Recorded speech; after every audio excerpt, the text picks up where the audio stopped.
అందరికీ నమస్కారం అండి. మన తెలుగువారమంతా మాఘశుద్ధ సప్తమి రోజున రథసప్తమి పండుగ జరుపుకుంటాము. ఇతర మాసములలోని సప్తమి తిథుల కన్నా మాఘ మాస మందలి సప్తమి చాలా విశిష్టమైనదండి. సూర్యుని గమనం 7 గుర్రములు పూడ్చిన బంగారు రథం మీద సాగుతుందని వేదము హిరణ్యేన సవితారథేన అని తెలుపుతుంది. సూర్యగమనం ప్రకారము ఉత్తరాయణము దక్షిణాయనము అని 2 విధములు. ఆషాఢ మాసం నుంచి పుష్యమాసం వరకు దక్షిణాయనం అంటామండి. సూర్యరథం దక్షిణాయనంలో దక్షిణ దిశగా పయనిస్తుంది. తరువాత సూర్యుడు మకర రాశి ప్రవేశం ఉత్తరాయణంన ప్రారంభ సూచకంగా రథసప్తమి అని పేరు వచ్చింది.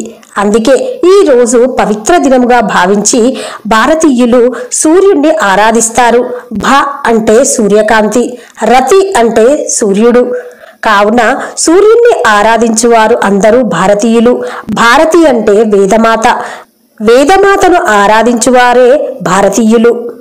సూర్యగ్రహణ తుల్య సా శుక్ల మాఘస్య సప్తమి అరుణోదయ వేళాయాం స్నానం తత్ర మహాఫలం మాఘే మాసి సితే పక్షే సప్తమి కోటి పుణ్యద కుర్యాత్ స్నానార్ఘ్య దానాభ్య మాయురారోగ్య సంపద అనగా ఈ మాఘశుద్ధ సప్తమి సూర్యగ్రహణంతో సమానము. ఆ రోజున అరుణోదయ వేళ చేసిన స్నాన జప ఆర్ఘ్య ప్రదాన తర్పణ దానాదులన్నీ అనేక కోట్ల రెట్ల పుణ్యఫలమును ఆయురారోగ్య సంపదలను ఇచ్చును. సప్తమి నాడు షష్ఠి తిథి కూడా ఉన్నచో షష్ఠి సప్తమి తిథుల యోగమునకు పద్మమని పేరు. ఈ యోగము సూర్యునికి అత్యంత ప్రీతికరము. ఆ సమయమున 7 జిల్లేడు ఆకులను ధరించి నదీ స్నానము చేసినచో 7 జన్మలలో చేసిన పాపములు నశిస్తాయని అర్ఘమహాముని ప్రబోధము. జిల్లేడు ఆకునకు అర్కపత్రం అని పేరు. సూర్యునికి అర్కహ అని పేరు. అందువలన సూర్యునికి జిల్లేడు అంటే మిగులు ప్రీతి అటండి. 7 జిల్లేడు ఆకులు సప్తాశ్వములకు చిహ్నము. అంతేకాక 7 జన్మల్లో చేసిన పాపములను 7 రకములైన వ్యాధులను నశింపజేస్తాయి. ఈ జన్మలో జన్మాంతరంలో మానసిక వాచిక శారీరక తెలిసి చేసినవి తెలియక చేసినవి కలిపి మొత్తం 7 పాపములు నేడు రోగాలకు కారణములు. రథసప్తమి నాడు బంగారంతో గాని వెండితో గాని రాగితో గాని రథములు చేయించి కుంకుమాదులు దీపములతో అలంకరించి అందు ఎర్రని రంగు గల సూర్యుని ప్రతిమ నుంచి పూజించి గురువునకు ఆ రథమును దానమియ్యవలను. ఆ రోజు ఉపవాసం ఉండి సూర్య సంబంధమగు రథోత్సవాది కార్యక్రమాలను చూచుచూ కాలక్షేపం చేయాలి. ఇట్లు రథసప్తమి వ్రతముచే సూర్య భగవానుని అనుగ్రహంచే ఆయురారోగ్యాది సకల సంపదలు కలుగునని పురాణ ప్రబోధము. భూమిపై జీవరాశులు సుభిక్షంగా మనగలుగుతున్నారంటే అందుకు కారణం సూర్య భగవానుడు. ఆ కారణంగానే భానుణ్ణి కనిపించే దేవుడని పిలుస్తామండి. హిందూ సాంప్రదాయం ప్రకారము సూర్య ఆరాధనకు ఎంతో విశిష్టత ఉంది. ముఖ్యంగా భక్తులు సూర్య జయంతి రోజు ఎక్కువగా పూజిస్తారు. మాఘ మాస శుక్లపక్షం సప్తమి తిథి నాడు ఈ పర్వదినం వస్తుంది. దీన్నే రథసప్తమి అని కూడా అంటాము. సూర్యుడు 7 గుర్రాలపై రథంపై దక్షిణాయనం ముగించి పూర్వోత్తర దిశగా ప్రయాణం సాగిస్తాడని భక్తులు విశ్వాసం. అది ఈ రోజు నుంచే ప్రారంభమవుతుంది. మాఘ సప్తమి నుంచి రానున్న 6 మాసాలు ఉత్తరాయణ పుణ్యకాలంగా పరిగణిస్తామండి. సూర్య భగవానుడికి 7 గుర్రాలు ఎందుకంటే సూర్యుడు 7 గుర్రాలు 7 వారాలకు సంకేతాలు. ఈ 7 గుర్రాలను వేద ఛందస్సులు అని అంటారు. గాయత్రి, త్రిష్ణుప్, గతి, జగతి, అనుష్టుప్, పంక్తి, బృహతి, ఉష్టిక్ అనే 7 గుర్రాలు రథంపై భానుడు స్వారీ చేస్తాడు. మేషం నుంచి మీనం వరకు ఉన్న 12 రాసుల్లో ప్రయాణిస్తారు. ఈ 12 రాసులను పూర్తి చేయడానికి సూర్యరథానికి 1 ఏడాది సమయం పడుతుందండి. సూర్య జయంతి అంటే సూర్యుడి పుట్టినరోజు కాదు. రథాన్నెక్కి సూర్యుడు సాగించే ప్రయాణం ఈ రోజు నుంచే మొదలవుతుంది. మాఘమాసంలో అర్క నామంతో సంచరిస్తాడు సూర్య భగవానుడు. మాఘ అంటే పాపం లేనిది అని అర్థం. పుణ్యాన్ని ప్రసాదించే మాసం కాబట్టి ఈ మాసాన్ని మాఘమాసం అన్నారు. నిజానికి ఉత్తరాయణం మకర సంక్రాంతితో ఆరంభమైన రథసప్తమి నుంచే ఉత్తరాయణ స్ఫూర్తి పూర్తిగా గోచరిస్తుంది. దక్షిణాయనం నుంచి విముక్తుడైన భాస్కరుడు ఆ రోజు నుంచే ఉత్తర దిక్కుగా ప్రకాశిస్తాడు. కాబట్టి రథ సప్తమిని సూర్యగ్రహణ తుల్యంగా భావించి పితృ దేవఋషి తర్పణాలను ఇవ్వాలనే నియమాన్ని కూడా నిర్ణయించారు పెద్దలు. సౌర కుటుంబంలో అన్ని ప్రాణులకు సూర్యుడే ఆత్మ. కాబట్టి సూర్యోపాసన చేసే రుణ రోగ శత్రుబాధలు నశిస్తాయండి. మన మంత్ర పుష్పాలలో ఒకటిగా పేర్కొనే యోగ పుష్పం యోపం పుష్పం వేద పుష్పవాన్ ప్రజావాన్ పశుమాన్ భవతి అనే వాక్యాలు దీనికి సంబంధించినవే.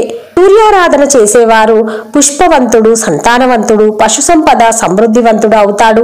సూర్యకాంతిలోని కిరణాల ప్రభావం వల్లే శరీరానికి సహజ సిద్ధంగా విటమిన్ డి లభిస్తుంది. సూర్యకిరణాలు శరీరంపై తప్పక ప్రసరించాలి.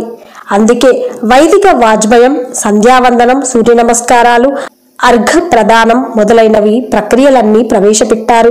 భవిష్యోత్తర పురాణములో రథసప్తమి వ్రత విధానాలు విశేషమైన వర్ణనలు ఇవ్వబడ్డాయండి. ఈ వ్రత ఫలాన్ని గురించి అడిగిన ధర్మరాజుకు శ్రీకృష్ణుడు ఇలా తెలియజేశాడు. పూర్వము కాంబోజ దేశంన యశోధర్ముడను రాజుండేవాడు. అతనికి ఒక కుమారుడు కలిగెను. ఆ కుమారునికి ఎప్పుడునూ రోగములు వచ్చేటివి. తన కుమారునికి వ్యాధులకు కారణమేమని రాజు బ్రాహ్మణుని అడిగెను. నీ కుమారుడు పూర్వజన్మంన పరమలోభి అయిన వైశ్యుడు. రథసప్తమి మహత్యము వలన నీ కడుపున పుట్టెను. లోభి అగుట వలన వ్యాధిగ్రస్తుడయ్యను అని బ్రాహ్మణుడు తెలిపెను. దీనికి పరిహారం ఏమైనా ఉందా అని రాజు బ్రాహ్మణుని అడగగా, ఏ వ్రత ఫలితమున ఇతడు నీకు కలిగెనో అదే రథసప్తమి వ్రతమును ఆచరించిన పాపము నశించి చక్రవర్తిత్వము పొందును. ఆ వ్రతమాచరించిన రాజునకు తగిన ఫలితము కలిగెను. యధిష్ఠిరుడు కృష్ణుణ్ణి అడిగెను, ఓ కృష్ణ, రథసప్తమి నాడు చేయవలసిన విధి విధానమును అనుసరించి భూలోకమున మనుష్యుడు చక్రవర్తి కాగలడని నీవు చెప్పుచుంటివి. అట్లు ఎవరికైనా ప్రాప్తించిందా అనగా కృష్ణుడిట్లు జవాబిచ్చెను. కాంబోజ దేశమున యశోవర్తి అను చక్రవర్తి ఉండను. ఆయన వృద్ధాప్యమున ఆయన కుమారులందరూ సర్వరోగముల చేత బాధపడుచున్న వారైనట్టి కర్మ పరిపాకము ఎందువలన గలిగెనో తెలుపవలసిందని ఒకానొక బ్రాహ్మణ శ్రేష్ఠుణ్ణి అడిగెను. అట్లడిగిన రాజుతో, ఓ రాజా, వీరు పూర్వజన్మలో వైశ్యకులమున జన్మించి మిక్కిలి లోభిలయ్యుండరి. అందుచేత వీరిట్టి రోగములకు గురి కావలసిన వారైరి. వారి రోగ నివారణకు రథసప్తమి రోజున జరుగు కార్యక్రమమును చూడవలను. ఈ విధంగా నా వ్రతము చూచినంత మాత్రమునే దాని మహత్యముచే వారి పాపములు పోవును.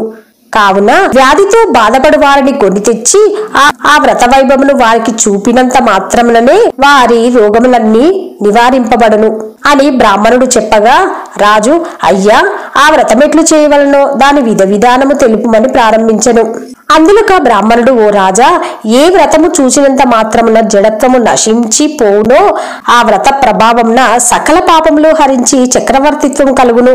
ఆ వ్రత విధానమును తెలుపుచున్నాను, శ్రద్ధగా వినుము. మాఘమాసమందలి శుక్లపక్షంన వచ్చు షష్ఠి తిథి దినమున గృహస్థు ఈ వ్రతం ఆచరించవలను. పవిత్ర జలముల నదులలో గాని చెరువులందు గాని నూతిలందు గాని తెల్లటి నువ్వులతో విధి విధానముగా స్నానమాచరించవలను. ఇలవేల్పులకు కులదేవతలకు ఇష్టదేవతలకు మొక్కి పూజి అటు పిమ్మట సూర్య భగవానునికి నమస్కరించి పుష్పములు ధూపములు దీపమును అక్షంతలతో శుభప్రాప్తి కొరకు పూజించవలను. పిదప స్వగృహమునకు వచ్చి పంచయజ్ఞము గావించి అతిథులతో సేవకులతో బాలకులతో భక్షభోజ్యములు ఆరగించవలను. ఆ దినమున తైలము శరీరమునకు పూసుకొని స్నానము చేయరాదు. ఆ రాత్రి వేద పారంగులకు విప్రులను పిలిపించి సూర్య భగవానుని విగ్రహానికి నియమం ప్రకారం పూజించి సప్తమి తిథి రోజున నిరాహారులై భోగములను విసర్జించవలను. భోజనాలకు పూర్వము, ఓ జగన్నాథుడా, నేను చేయబోవు ఈ రథసప్తమి వ్రతమును నిర్విఘ్నముగా పరిసమాప్తి చేయవలసిందిగా వేడుకుంటున్నాను అని ఉచ్చరించుచు తన చేతిలో గల జలమును నీటిలో విడవలను. అట్లు నీటిని విడిచిపెట్టి బ్రాహ్మణులు తాను గృహమున నేలపైన పడుకొని ఉదయమున లేచి నిత్యకృత్యములు ఆచరించి శుచి అయి ఉండవలను. ఒక దివ్యమైన సూర్యార్థాన్ని దివ్య మాలికలతోనూ చిరుగంటలతోనూ సర్వోపచారాలతోనూ తయారు చేసి సర్వాంగములను రత్నాలు మణులతో జలమును నీటిలో విడవలను. గట్టిగా అరిచేవారిని పాషాండులను దుష్టులను విడిచిపెట్టి ప్రాజ్ఞులు శౌర్య సూక్త పారాయణ చేయుచుండగా నిజగృహము చేరవలను. పిమ్మట తన నిత్యకృత్యములను పూర్తి చేసుకుని స్వస్తి బ్రాహ్మణ వాచకములతో వస్త్ర మండప మధ్య భాగమున రథమును స్థాపించవలను. సుగంధ ద్రవ్యములతోనూ పుష్పములతోనూ పూజించి రథమును పుష్పములతోనూ దీపములతోనూ అలంకరించవలను. అగరు ధూపములు సమర్పించవలను. రథమధ్యమున్న సూర్యుణ్ణి సర్వసంపూర్ణంగా అర్చన చేయవలను. ధనలోభము చేయరాదు. లోభి అయి ధనమును ఖర్చు చేయుటకు మనస్సు అంగీకరించినచో వ్రతము వైఫల్యం చెందును. అందువలన మనస్సు నికలత్వమును పొందును. పిమ్మట రథాన్ని రథసారథిని అందుల కల సూర్యభగవాను పుష్ప ధూప గంధ వస్త్ర అలంకరణ భూషణాలు చేసి పంచభక్షాదులు గల నైవేద్యాలతో పూజించి ఆ సూర్యభగవాను కృపకు పాత్రులము కావాలి. ఓ భాస్కర, దివాకర, ఆదిత్య, మార్తాండ, గ్రహాధిప అపారణిదే, జగద్రక్షక, భూత భవన భూతేశ, భాస్కర, ఆర్తత్రాణ పరాయణహర, అంచిత్య, విశ్వసంచార, హే విష్ణు, ఆది భూతేశ, ఆది మధ్యస్థ భాస్కర, ఓ జగత్ప్రతే, భక్తి లేకున్నను క్రియాశూన్యమైనను నేను చేసిన అర్చనకు నీ సంపూర్ణ కటాక్షము చూపుము.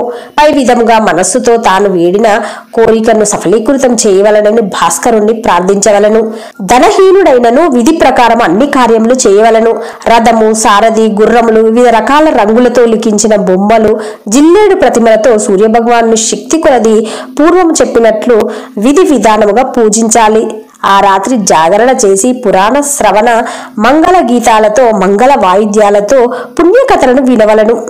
ఈ విధంగా ఆ ద్విజోత్తముడు సర్వ విషయములను చెప్పి తన దారణ తాను పోయిను. రాజు ఆ బ్రాహ్మణ శ్రేష్ఠుడు ఉపదేశించిన రీతిగా ఆచరించి సమస్త సౌఖ్యములను అనుభవించెను.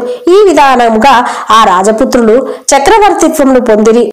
ఈ కథను భక్తితో ఎవరు విందురో వారికి భానుడు సంతసించి మంచి ధనధాన్య సంపదలనిచ్చును. ఈ విధంగా బంగారుతో చేయబడిన సౌరాది గుర్రాలతో కూడికొనిన శ్రేష్ఠ రథమును మాఘమాస సప్తమి రోజున ఎవరు దానము చేయుదురో వారికి చక్రవర్తిత్వము పొందగలదు. ఇలా ఇవన్నీ చేయలేమండి అని అనుకునేవారు ఆ సూర్య భగవానునికి ప్రాతకాలంలో లేచి జిల్లేడు ఆకులను రేగుపళ్లను తలపై పెట్టుకొని తలస్నానం ఆచరించి సూర్యోదయం కాగానే ఆ సూర్య భగవానునికి తిలోదకాలిచ్చి భక్తి శ్రద్ధలతో నైవేద్యాన్ని సమర్పించి చిక్కుడు ఆకులో ఆ స్వామివారికి పర్వన్నం నైవేద్యం పెట్టినా చాలండి. ఆ స్వామి కృపకు మనమందరము పాత్రులమవుతాము. మనకు ఆయురారోగ్యాలు కలిగించాలని ఆ సూర్య భగవానుణ్ణి వేడుకుంటున్నాను. ఆరోగ్యమే మహాభాగ్యం. ఏది ఉన్నా లేకపోయినా మనందరికీ ఆరోగ్యం కావాలి. ఆరోగ్యం ఉంటే అన్నీ ఉన్నట్లే. అంతే కదండి.